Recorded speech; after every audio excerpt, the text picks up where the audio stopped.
Number 287 in Psalm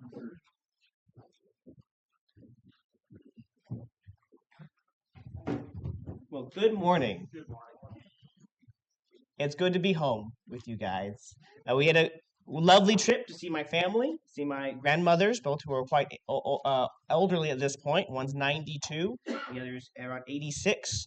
One is in very poor health, and so we're very glad we got to see her. But we are glad to be home with you all. So the last lesson I did, we started the paragraph of Colossians 3:12 through 17, really looking at those two ideas of what does it mean to be chosen, that holy and beloved / blameless idea that gets interwoven in several passages. And so today we're going to start looking at the list. I am encouraged that the time we spent considering what these fleshly indulgences were, why we should avoid them, was encouraging to many of you. And per your request, I will slow down to look at each of these traits that Paul talks about that we're to put on. So we're putting off the flesh indulgence, and we're putting on these hearts of compassion and kindness and gentleness. And so we'll be looking at that very first one today and asking, what does it mean to put on a heart of compassion? What is compassion? What is this concept? Because I don't know about you, but this happens a lot in the New Testament. Well, Paul will be talking about carrying out or living out the life of Jesus, and he says, don't do these things and do these things. And it's just a list. And because it's just a list, the context doesn't really help you understand what that idea is. So we're going to try to understand, well, what does he mean by the word we're translating into compassion here?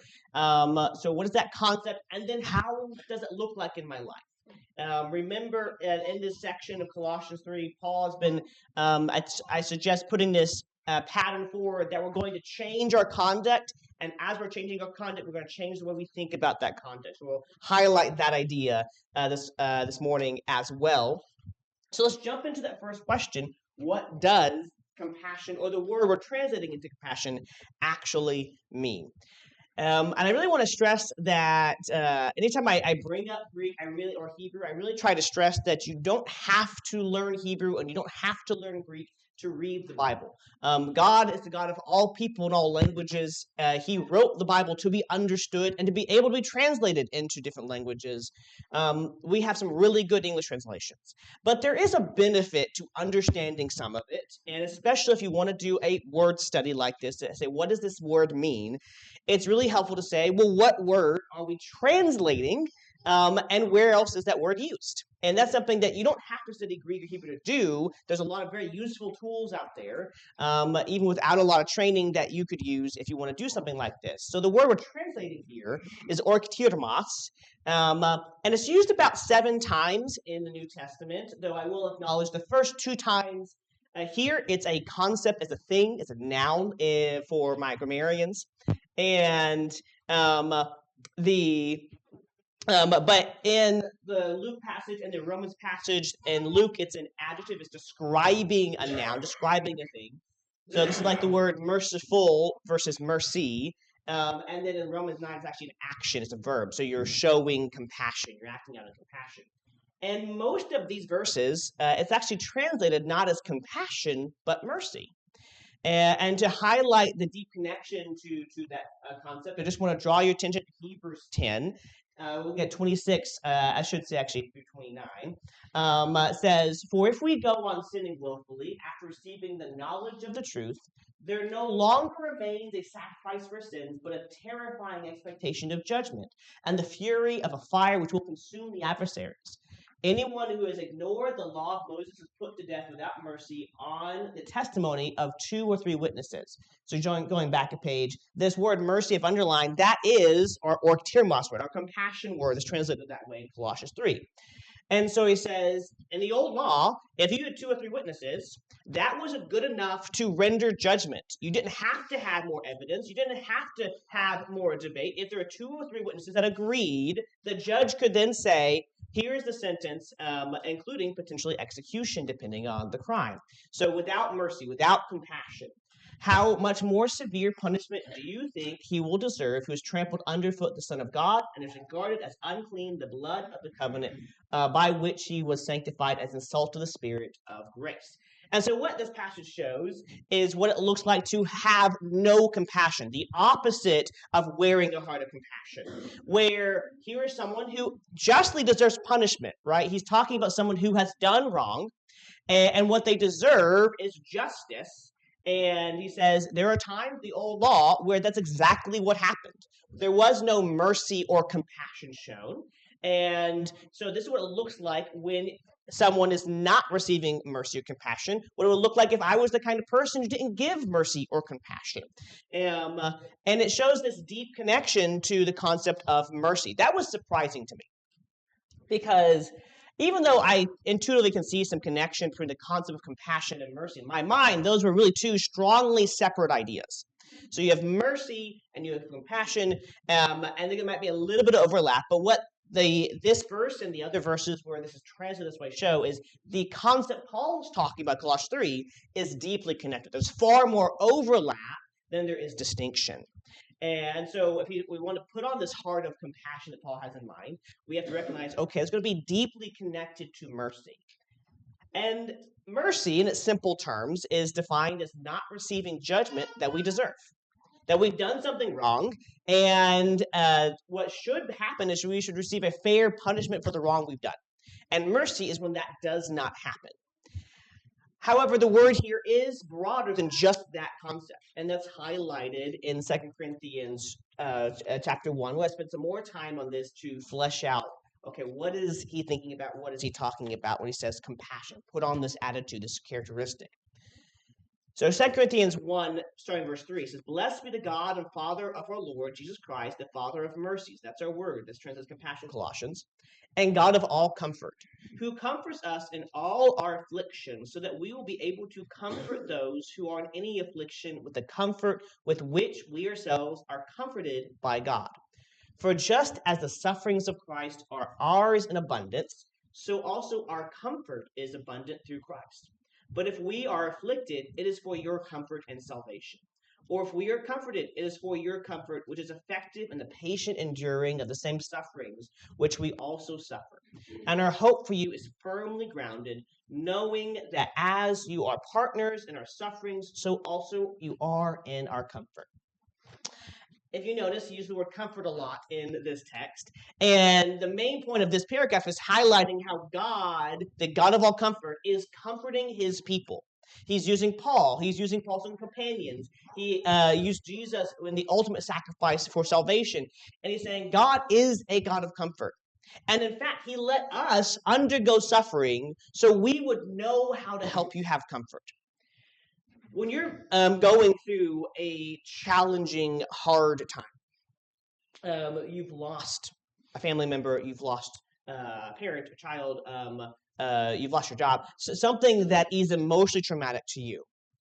And I think anyone over the age of 12, 13, 14 has probably had something in their life, some kind of loss where they have felt deep suffering. When you meet someone who's gone through the same thing, even though it doesn't change your reality, it helps you to not feel lonely. It helps you to not feel isolated. And it helps you feel comforted, even though they can't fix the thing that's lost. And that's the kind of thing Paul's talking about here, that God is a God of all comfort, and he connects it to this idea of being a God of mercy, a God of compassion. And part of what stresses that this is beyond what we often the simple definition of mercy we use of not receiving what we justly deserve for our wrongdoing. Notice that he says that Christ's affliction is ours in abundance. That the kind of affliction he's thinking about is affliction that is not deserved. Christ had no wrongdoing. He had no sin. He didn't deserve any kind of punishment. He did not deserve to go to the cross. He does that for our benefit. The fact that this is being used in this context highlights that this concept of God being God of mercy expands beyond just justice. And it goes to the point where he's looking at people who are suffering because of other people's oppression, other people taking advantage of them, or maybe just the hardship of life, things that are not necessarily connected to justice and injustice, but suffering in general. And he says Christ's affliction has been filled up in our lives so that we could then be trained to comfort him. And he flips it at the very end. He also says, and you share in that same suffering. You're a fellowshipper with us in that same suffering so that you can comfort others. And so as he is making this point, it helps us understand when Paul says, put on a heart of compassion, there's this picture of seeking to learn to be an effective comforter. Someone who looks at someone who is suffering and having hardship and trying to help them through that. Of all the passages I could think of that most vividly represent someone doing that, it's a passage about Jesus in Isaiah 61. And so I want to just really quickly read this, and then we'll kind of try to pull together a working definition of compassion here. So in Isaiah 61, 1 through 3, Isaiah writes, "The Spirit of the Lord God is upon me, because the Lord anointed me," and notice what he anointed him to do, "to bring good news to the humble. He has sent me to bind up the brokenhearted, to proclaim release to captives and freedom to prisoners, to proclaim the favorable year of the Lord and the day of vengeance of our God, to comfort all who mourn, to grant those who mourn in Zion, giving them a garland instead of ashes, the oil of gladness instead of mourning, the cloak of praise instead of a disheartened spirit, so they will be called oaks of righteousness, the planting of the Lord, that he may be glorified." We could spend a whole lesson thinking about this idea, but I just want to highlight that God sent Jesus to do a lot of things. One includes the vengeance that's mentioned briefly, but most of this text focuses on him binding up broken hearts, healing the wounded, freeing the captives, helping those who are mourning and in sorrow find gladness and joy, so that at the very end of this picture, they're no longer the dried out, about to fall over, crippled tree. They are pictured as oaks of righteousness, with deep roots and broad branches. And this is done so God will be glorified. But it is a transformation picture that God is sending Jesus to take those broken and fallen people and transform them into majestic representations of his glory. And so if we put together a kind of at least working definition, you're welcome to talk to me afterwards if you think there's some ways to improve this. But looking at these couple passages, I would suggest that the idea of compassion is the attitude that brings about an unobligated act. I'll pause right there. And this is one of the interesting things about probably everything we'll look at in the list of Colossians 3, but it is a characteristic, it is an attitude that necessarily leads to an action. It's similar to faith.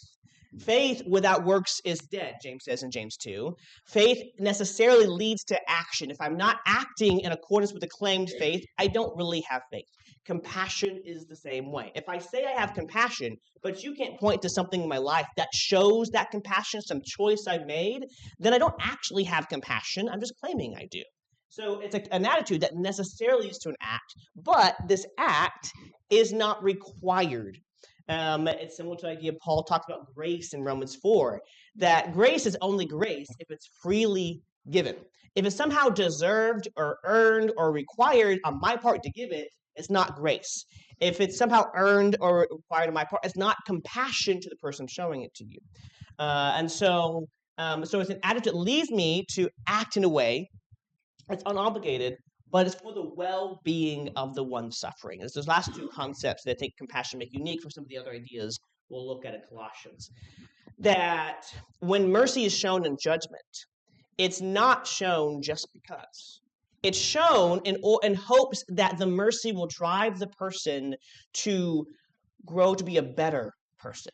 It's in hopes that the resulting mercy will have a better result than the punishment that might be rendered out. Same thing with the affliction of 2 Corinthians, that they're suffering not because they've necessarily done something wrong in that context, but they're being trained to comfort others, to learn how to help others who have broken hearts to be bound up, learning to help others who are full of mourning to find the gladness of God, to help others who feel disheartened and who are broken and enslaved by the world to find the freedom that exists in the Creator. And we're being trained to learn how to do those things. So it is an attitude that leads to an obligate act where you're seeking the well-being of someone who's suffering in some way. So what does it look like in life? How do we wear compassion? What's that conduct? Again, Colossians 3, how do we live this out? And then we'll talk about and how does it change our mind? So of all the passages I looked at that use it, Luke 6 is probably the one that I think is most effective. I will put it on the screen, but I encourage you to turn there because I'll reference several things from Luke 6. So I want you to be able to look down and see what I'm pointing out. But Luke 6, picking up in 27. But I say to you who hear, love your enemies, do good to those who hate you, bless those who curse you, pray for those who are abusive to you. Whoever hits you on the cheek, offer him the other also. And whoever takes away your cloak, do not withhold your tunic from him either. Give to everyone who asks of you. And whoever takes away what is yours, do not demand it back. Treat people the same way you want them to treat you. If you love those who love you, what credit is that to you? For even sinners love those who love them. And if you do good to those who do good to you, what credit is that to you? For even sinners do the same. And if you lend to those from whom you expect to receive, what credit is that to you? Even sinners lend to sinners in order to receive back the same amount. But love your enemies and do good, and lend expecting nothing in return, and your reward will be great, and you will be sons of the Most High. For he himself is kind to ungrateful and evil people. Be merciful, just as your Father is merciful. So again, right at the end, that's our orthirmos word. Technically an adjective form, a description form versus a thing form, but that is the same words, like merciful versus mercy. And what is so important about recognizing how he ends that paragraph is everything he says before this is leading to this climax of saying, this is what your Father has done for you. This is what it meant for your Father to have mercy for you, to have compassion for you, that he treated you this way. Because we all know that if God gave us what we truly deserve, what we just deserve all the time, we would not be sitting here. We would have long been executed for our crimes against him, and we would then be condemned for eternity away from him. It's only because he has shown us compassion, he's shown us mercy, that we can sit here and ponder this question, what does this look like in my life? And so some of the things, at the very beginning, he gives us some actions we can take. He says, bless those who curse you. Speak well of them. Speak well of them to their bosses. Speak well of them to their neighbors. The way you talk about them and the way you talk about them to God, ask him to bless them. And he leads right into that with the pray for those who are abusive to you. Pray for their well-being. Not just their spiritual well-being, but their physical well-being. This is really hard. Because instinctually, when I have been wrong, when I have been harmed, my instinct is to attack as a defensive measure. That is every human's instinct. And what Jesus is saying is my people are going to fight against that instinct to defend themselves, defend those who love, and they're going to bless those who curse, and they're going to pray for those who abuse them. Whoever hits you on the cheek, turn to him the other also. That we don't retaliate. And this is what it looks like to show mercy to others, what it looks like to have to wear a heart of compassion. And so we're being called to be compassionate like your Father. And we could spend literally hours wrestling through the hardship of how exactly does this get applied. Because let me just throw out the somewhat silly illustration. One of the questions that would arise as you ponder these kinds of ideas is, at what point do you steal grandma's coat to give it to the beggar? Right? Because, grandma lives in your house. She doesn't need a coat. The beggar might not. And is that the thing you should do? That's the kind of question you might run across. And so it's not always easy to know exactly how to apply this. We could literally spend hours talking about this. I'm not going to do that. So I'm going to focus on, I think, the piece that's maybe going to help us the most, then help you ponder and consider how to apply this. And that's in the middle, verses 32 through 35. Because here's his main point that he's making here about what this looks like in a person's life. I'm going to reread that section. He says, if you love those who love you, what credit is that to you? For even sinners love those who love them. If you do good to those who do good to you, what credit is that to you? For even sinners do the same. If you lend to those from whom you expect to receive, what credit is that to you? Even sinners lend to sinners in order to receive back the same amount. But love your enemies and do good and lend, expecting nothing in return, and your reward will be great, and you'll be sons of the Most High. In summary, what he's saying here is, it is no great feat to love those who love us. He says the unbelieving and the sinful do that. They lend, expecting to receive the money in return. They do good to those who I think are going to do good to them. And what is so hard about this is another one of our instincts that we tend to take pride in doing good to those who have done good to us. I mean, I myself recently have like praised people for being kind to those who've been kind to them. Now, should we do that? Yes. Should we love our parents who loved us? Yes. Should we seek to help take care of our parents as they age, who took care of us? Yes, we're commanded to do that. But what Jesus says here is that shouldn't be a surprising thing we do. He says even the sinners do that kind of thing. And so I should not be taking pride in myself if I love my parents well and I respect my parents well if they took care of me and loved me and provided for me. He's saying, no, my people are going to stun the world because they're going to go far beyond that. They're going to love their enemies. They're going to do good to those who have done bad to them. They're going to lend out their money. And this is not business advice. He's talking about how one conducts themselves personally. But they're going to when they lend, they're going to lend and they're saying, you know what, I might never get that back. And that's okay. This is a hard teaching. When Paul says, put on a heart of compassion, wear this on your person, on your being. It's the kind of attitude that says, I'm going to give and I'm not going to expect in return. Now, one of the hard things about that is like, well, there's a reasonable question to ask. We'll get to in just a second. But one of those questions is, I can't do this for everyone on the planet, partially just because physically you can't. If you don't know, there's 86,400 seconds in a day. There's 8 billion people on the planet. You could not physically say a single 1 second prayer for each person. There's not enough time in the day. So how do you decide where you start with this? What does it look like in the actual practical nuts and bolts of life? And I would suggest starting in your sphere of influence. Who are the people you are closest to? The fact that he says, do this for your enemies, to me makes it obvious it applies to everyone in your life. If I'm supposed to do this for the enemies, then certainly I should also love those who love me. I should also love those who do good to those who do good to me. And this is kind of highlighted in Galatians 6:10. This is where he says, so then, while we have opportunity, let's do good to all people. There's that instruction. Do good to everyone, and especially to those who are of the household of faith. He lays out that priority. A similar priority can be found in 1 Timothy 5, where he says, take care of your family, your parents, your children. That's the first priority. That's in the concept of talking about widows, when a widow can be taken care of. And his conclusion of that section is like, so the church will not be burdened. So there is a prioritization God lays out.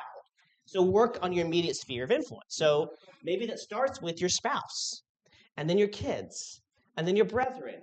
That you ask, okay, how can I show compassion? How can I take acts of unobligated requirement that are seeking the well-being and the suffering of my spouse, whatever that suffering is, and the suffering of my children, whatever that suffering is. Understanding that James 1, 2 Corinthians 12, we do grow through suffering. Taking away all the suffering is not always the best thing for us. Otherwise, God wouldn't have us never have suffering. But asking, how can I comfort them? How can I aid them? How can I work for their well-being and suffering? And there are times, depending on how the relationship gets strained, that your spouse may feel like your enemy, and your children may feel like your enemy. So if you're not sure if you should apply this text to them, well, if it gets to that point, then it definitely applies. That your brother may feel like your enemy. So what does it look like to do good for them, expecting nothing in return? Is the kind of question we have to be asking. What does it look like in actual life?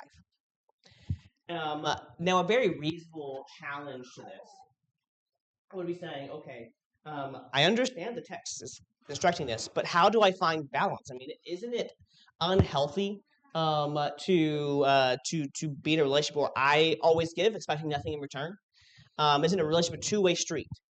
And the short answer is yes. Look at every relationship God establishes in the Bible, every covenant God ever gives. There are blessings he promises with expectations that he also includes, with obligation on the part of the recipient. That's also true in the marriage relationship. It's true in the parent-child relationship. It's true in the employer-employee relationship. It's a two-way street. You look at any relationship the Bible talks about, it is a two-way street. But here's the challenging part of this idea and this command from Colossians and Luke 6. Looking at the text, where in that text is a relationship a prerequisite for carrying out this command? It's not there. There is no prerequisite for there to be a relationship to carry out this. In fact, 35, agreeing that relationships are two-way streets, 35 highlights that's not what he's thinking of first. We will connect relationships to this in just a second. But in 35, he says, do all these things expecting nothing in return.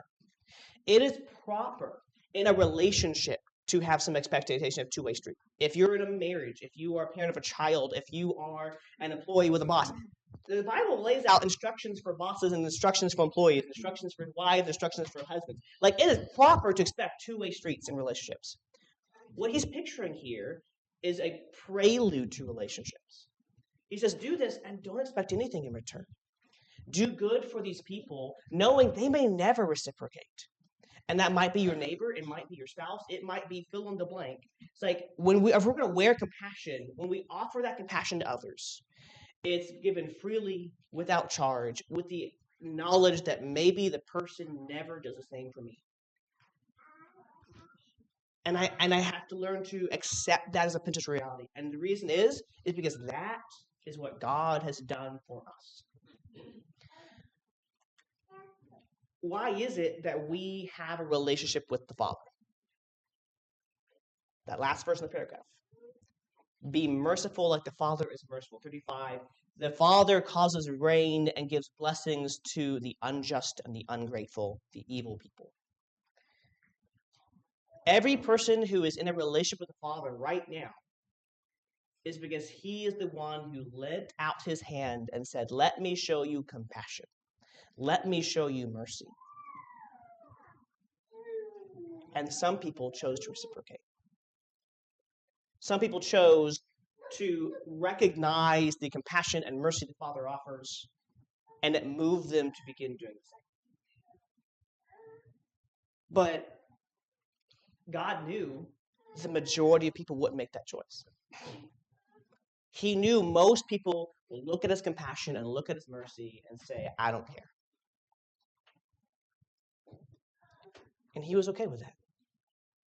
Now, his justice is going to require him to deal with that wrong, that the evil of that ingratitude. It is similar to Romans 1 stresses this, where he talks about those who should know God. But one of the things he says is even though they know God, they did not honor him as God or give thanks. And that was a really kind of a surprising thing to me until I realized that if you imagine the scenario where there's a child who grows up in a home and they have been clothed their whole life and housed and fed and taken to the doctor and educated. The parents made sure they had good education so they could have a stable job going into adulthood. And then they get to adulthood and maybe they're at some business speech for their company, or maybe they're at graduation and they're giving a speech. And they thank all of their teachers and all their friends, and they don't say anything about those parents. It would shock us to some degree. If we knew the scenario of all the sacrifices the parents made so the child could be in that position, we're like, how can the child not see that? That is the scenario God finds himself in with most of his creation, most of humanity. And he said, those I could win are worth it. The rejection I'm experiencing with the majority of humans throughout history is worth the few who will accept that. And so as you think about your life, and you think about the people that God would call you to show compassion to, those who may feel like enemies, or maybe not quite enemies, but you feel a distance from, and you say, okay, well, I don't know what to do. I said compassion is a prelude to relationship. And so if there's something you're wishing to have from your spouse or from your child or from your brother or sister of Christ, then I would suggest looking at 31 and seeking to carry out 31, which says, treat people the same way you want them to treat you. So whatever it is that you're missing, whatever it is that you wish you had from this other person in your life, start trying to give it to them. Maybe you wish that your spouse was giving you words of affirmation, or maybe you wish that someone was noticing the good you were doing in the family or in the kingdom or at your job. Start pointing out to them the good they're doing. And maybe, there's no guarantee of this, that's very clear in the context, right? Do this without expecting anything in return. But maybe it'll cause them to say, you know what, I haven't told that person what I appreciate about them. This is what God does with us. The reason we have a relationship with him is because he does this with us first. And so if I want there to be a relationship, then I extend the compassion, and maybe they respond. And if not, I have to be okay with that. But what God does say is your reward is great in heaven. God sees it. Regardless of what, if no person in your life ever sees the compassion you extend to them, God does. And he says, I will reward you.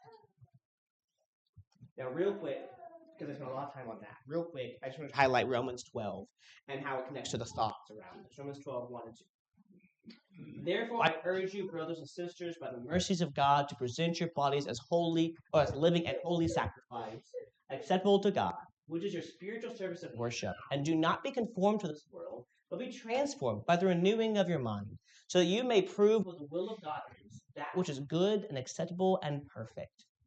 So there's a couple things he says. Again, there's several action ideas here. We won't focus on those. We're just going to focus on how this affects our thoughts.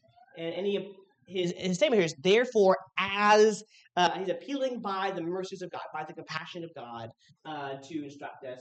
And it's coming out of Romans 11, 28 through 36, where he's emphasizing the mercy of God in salvation, the compassion of God in salvation. How, just the fact that anybody is saved is an immense mercy and compassion. He's talking about at the end of chapter 11, and he's coming and says, therefore, based on that mercy, based on that compassion, I want you to, one, view your life as a spiritual sacrifice for God. If I see my life as a burden or as my own, it belongs to me, and how dare God ask me to do these things, it will always be hard to follow God. Every command he ever gives is going to feel like a great weight on my shoulders. If I see myself as a sacrifice that's showing to the world how great God is, that what I give up is a representation of the greatness of the Creator, it doesn't make it not hard at all, but it does make it much easier. The reason Jesus can say his burden, he calls it a burden, is light, is because of the way we see him. The more I love Jesus, the lighter the burden of following him is. And this is the idea here, viewing our life as a spiritual sacrifice. The text literally says, let your minds be renewed, that let your minds be transformed by renewing them by seeing the world the way God does. That if I'm focusing on the mercy of God and the comfort of God, the compassion of God, and I'm seeing the world through those eyes, that he wants souls to be saved, then it's going to change the way I feel about my life, about my sacrifices, about the hard things for me. And then finally, he says, adopt the goal of proving to the world what good is. God knows what good is, but he says, by doing this, you're going to show the world this is what is good in God's eyes. And the reason we care about these things is because God's compassion, Jesus' compassion, was offered to accomplish several things, but one of the major things his compassion was intended to accomplish was salvation of others. We're seeking the same goal that Jesus' compassion is, which is the saving of souls.